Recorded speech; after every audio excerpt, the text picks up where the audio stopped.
আসসালামু আলাইকুম রহমতুল্লাহ বরকাত। আউযুবিল্লাহি মিনাশ শাইতানির রাজিম। বিসমিল্লাহির রহমানির রহিম। আফগানিস্তান পাকিস্তানের যুদ্ধে অনেক ক্ষয়ক্ষতি হয়েছে। এই যুদ্ধটার পিছনে ইসরায়েল এবং ইন্ডিয়া জড়িত। কেননা আফগানিস্তান নিজেরা 100% মুসলমান কান্ট্রি, ইসলামিক দেশ বা কোরআনের শাসনের দেশ হিসেবে দাবি করতে চাইতেছে। অতর্কিতভাবে পাকিস্তানকে হামলা করার দরকার ছিল না তারা, কেননা এই যুদ্ধে এই মুহূর্তে বিশ্বমন্দার যুগে এই যুদ্ধটা কোনো দরকারই ছিল না। ভারতের উস্কানিতে, ইসরায়েলের উস্কানিতে এই যুদ্ধটা চলতে আছে।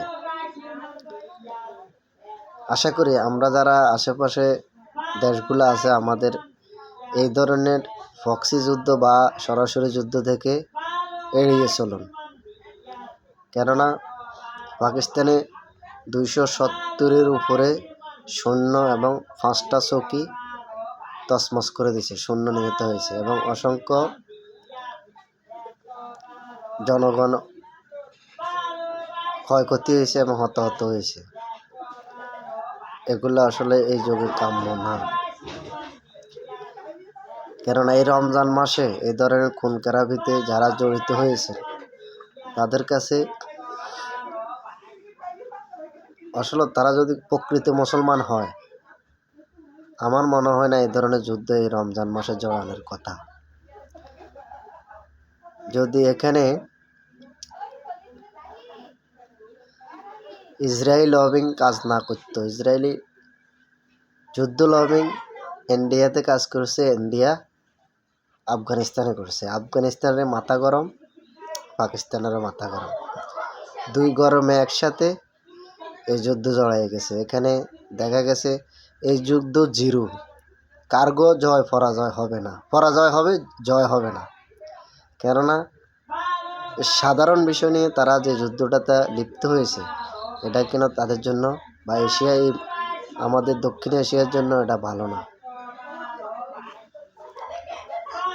আশা করি এই যুদ্ধ খুব দ্রুত সমাধানের পথে হবে। বাংলাদেশে এখানে রোল প্লে করতে পারে এবং চায়না, রাশিয়া, ইরান, এমনকি দরকার হলে শত্রু আমেরিকারও নিতে পারে, ইন্ডিয়ারও নিতে পারে। তবে ইন্ডিয়া, আমেরিকা এই যুদ্ধের সাথে জড়িত, পাশাপাশি ইসরায়েল মেইন মাস্টার মাইন্ড। এই ধরনের যুদ্ধতে না জড়ানটাই ভালো। বিশ্ব অর্থনৈতিক মন্দা যাইতে আছে এখন, যেভাবে যেমন কি ইরানের সাথে যুদ্ধ করতে আছে, প্রতিদিনে বিভিন্ন ধরনের সংবাদ আসতে আছে। আমেরিকা একবার আগায় 3বার ইসলামে জড়াবে না, না জড়াবে। পাশাপাশি ইসরায়েলের তাদের আর কোনো পথ নাই যুদ্ধ ছাড়া। তারা পৃথিবীতে যতদিন বাঁচবে, যে কদিন এই ইহুদি লবিংগুলো থাকবে, এই কদিনে তারা যুদ্ধ জড়াবে এবং সারা পৃথিবীতে ইহুদি লবিংয়ের কাছে পৃথিবীর 90% সম্পদ বা টাকা। পৃথিবীর শ্রেষ্ঠ 3টা কোম্পানি আছে ইহুদিদের, পৃথিবীর 90% টাকা তাদের কাছে। তারা এই জন্যই যুদ্ধ জড়াইতে পারছে, তাদেরকে মোবিলাইজ করে আমেরিকা থেকে। ইনশাআল্লাহ আগামীতে এই প্রক্সি যুদ্ধের মাধ্যমে Bangladesh, Myanmar, Indonesia, Thailand, Sri Lanka, Bhutan, Nepal, আমরা যেন এই প্রক্সি যুদ্ধে কার্গো শিকার না হয় বা প্রক্সি যুদ্ধ না জড়ায়। কালকে একটা আমার দেশের সংবাদ শুনলাম, কতটুকু সত্যি মিথ্যা জানি না, জনাব তারেক রহমান প্রধানমন্ত্রী হিসেবে প্রথম মনে হয় ভুটানে সফর করতে পারে। এটা একটা ভালো দিক। ইন্ডিয়া পাকিস্তান না যায়। ইন্ডিয়া পাকিস্তান ছাড়া পৃথিবীর যে কোনো দেশে যাবে আলহামদুলিল্লাহ ভালোই হবে।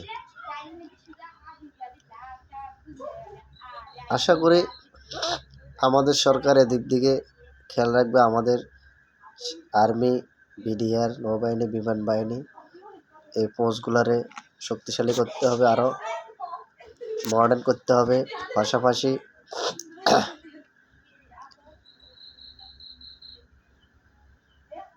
ইনশাল্লাহ আমাদের যে একটা ফৌজ আছে আনসার বিডিপি, তাদেরকেও শক্তিশালী করতে পারে। কিন্তু অনেকগুলো যুদ্ধ জড়াইয়ে দিবে, কেননা পৃথিবীর যেদিকে হাসছে ধ্বংসের দিকে যাচ্ছে। পৃথিবী ব্যালেন্স হয়ে যাবে কিছু যুদ্ধের মাধ্যমে। এখানে ৮০০ কোটি মানুষ আসে, দেখবেন একদিন ঘুম থেকে উঠে দেখবেন ৪০০ কোটি নাই। ৪০০ কোটি ৫০০ কোটি দেখবেন এক রাতে নিমেষের হয়ে যাবে পারমাণবিক যুদ্ধের মাধ্যমে।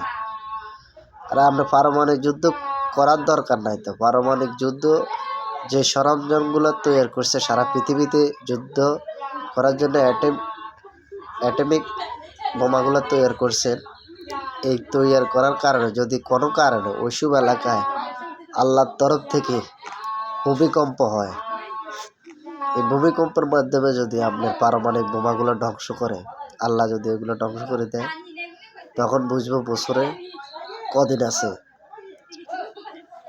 আশা করি এই লোকগুলো